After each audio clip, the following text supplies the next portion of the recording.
Well, I'm in Glencoe. I thought I'd do a wee video talking about which is the best Porsche to buy. It's a beautiful day. I've got the Boxer with me, as you can see. Got the roof down. Having a fantastic day in Glencoe.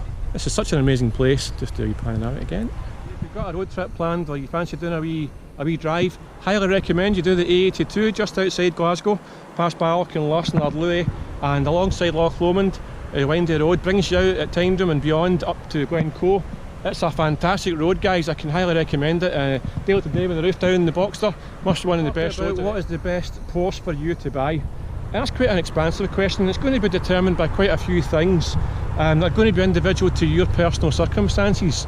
You're probably going to start thinking about how much money you've got to spend on a Porsche. That's probably your first consideration, and that will certainly determine what kind of car you can buy. You might also be thinking about if you're going to be using it as a daily driver or just a weekend thing. Is it going to be a track tool? Is it going to be like a focused, like a sporty car you're going to use in special occasions? Or, like I say, an everyday car? You're going to think about things like coupe or convertible, PDK or Tiptronic in older cars, or a manual gear stick. Some people prefer a manual gear stick, including myself, in a sports car. But that said, PDK is very easy to live with on a day-to-day basis as well. So these are all things you're going to consider. So let's just say you've got your budget worked out and you're thinking of what kind of car. The first thing I would say to you guys is, what Porsche do you really want, right? I mean, what Porsche do you think about and go, do you know what? I want that car. I just can't stop thinking about that car. It's got the want it factor. Now, it could well be that car's an 911 of some type. Quite often people that want a Porsche want a 911. It's the signature model of Porsche. It's a flagship model, always has been, and it's got a lot of nostalgia, a lot of history behind it. And the 911 basically is one of the best all-round sports cars or GT cars nowadays. I'm going to assume that you're quite new to Porsche and you fancy your first Porsche purchase and you're wondering what to buy. Well, if it's got to be an 911, and an 911 is absolutely worth aiming for. If you want an 911 just because you want one, I certainly did when I bought my first Porsche. I bought an 911 Targa Sport. I just wanted an 911. I knew more about them than what I did about Boxers at the time, so I just fancied a 911.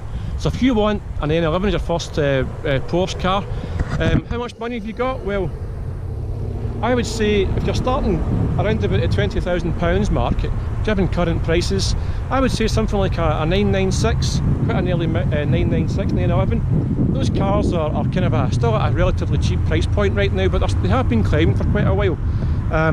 So if it's got to be an 911, go for a 996. You might even stretch yourself to a kind of a high miles C4S model, which in my opinion is the prettiest 996, albeit they're all pretty. So that's assuming you're going to want an 911, and many people do. But let's just assume you don't know what you want, and you come to me and you ask me, Robert, what would you buy for your first Porsche if you were starting again? Well, the answer, guys, is absolutely a Porsche Boxster. The Porsche Boxster, like I always say, is the best value Porsche in the range, and I've had a couple, and I can vouch for that from experience. The Porsche Boxster is a wonderful car to buy. Boxster shares quite a lot, most of its parts, with the similar aged 911. You're actually getting a lot of value for your money, but apart from that, it's such a wonderful driving tool, the Boxster, that it's hard to ignore the value that you're getting from it. So I would say, if you're looking to buy your first Porsche, seriously think about a Boxster. Any Boxster, the early 986 is nice. You can buy them quite cheaply right now. You can pay maybe £6,000–7,000 for one of those. My opinion, like I always say, I would go for the slightly newer 987, either a 0.1 or 0.2 that we've got here. To me, it just hits the sweet spot between value and performance and specification, and of course looks. I mean, look at it, it's just a beautiful looking machine. It's hard not to look at it and think, I'd have one of those. And it gets a lot of positive attention, I've got to say, this car. It's quite funny, I came out here today thinking that I would try and come out early and it could be quiet. Well, it wasn't really that quiet, and I parked over there originally, and people were coming over and chatting, very nice to speak to people about Porsches. However, I thought I'd come over here and try and get some sort of a bit quieter place so I can get this video shot. And a busload of people, two busloads of people actually turned up one after the other, and they saw me over here and they all came rushing over, and people wanted photos of the car and wanted to talk about it and all that. That was lovely, that was nice. I talked to anyone about Porsches and they were really nice people, but it just goes to show you that the Boxster does get a lot of positive attention, which is nice. It's a nice thing to know. Why the Porsche 987 is our first Porsche purchase? Well, again, first and foremost, it looks beautiful, it's reliable, it's not too expensive, they're at a price point where they're still quite low. I think these cars are undervalued and have been for some time. Fantastic driving experience, not expensive to maintain. Porsche Boxster is a first Porsche purchase. Well, the 987, like I say, look at it, it's just beautiful. It's cheap to buy, it's fantastic value. I think it's currently undervalued. It's reliable, it's not expensive to run, it's not expensive to keep, it's easy to live with, it's beautiful. You can put the roof down if you look today. I could go on, guys, but having owned Porsches from 2007, having a couple of 911s and a couple of Boxsters now, and having researched these cars for most of my life, not Boxsters as much as 911s, because 911s have been around longer than Boxsters, obviously, but having been a lifelong passionate enthusiast of these cars, I've got quite a bit of experience, personal experience, and I've spoken to a lot of people and dealt with a lot of people who know a lot about these cars. I've written a few books on these cars, and I can categorically tell you guys that the Porsche Boxster for me is absolutely the one to buy for your first Porsche.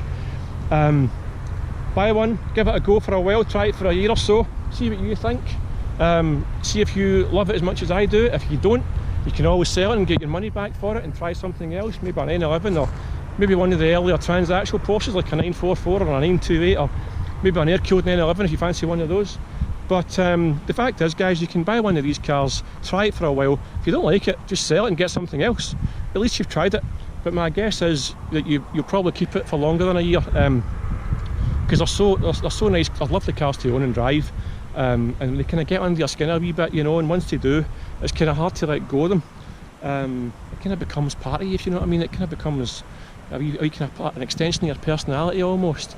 And it can become a wee bit addictive, if I'm honest. You know, you start to get this thing where you want to drive it all the time. But it's a nice thing. It doesn't sound too appealing, but it actually is. If you're going to be addicted to anything, you may as well be addicted to a Porsche and getting some kind of value. I'd really appreciate it if you could leave a wee like and subscribe to the channel and hit the notification button. And if you've any questions in particular about what the Boxster's like to run and to own, by all means put them in the comments and I'll do my best to answer them in the coming weeks and months. Or alternatively, you could buy my book if you want, and that'll give you the whole detailed story about Porsches in general and the model range and what to buy for and what to look for in IMS and bore scoring and the good, the bad and the ugly. It's all in my books. I think you'll enjoy them. So that's me, guys. Thanks for watching and I'll see you in the next video. Cheers.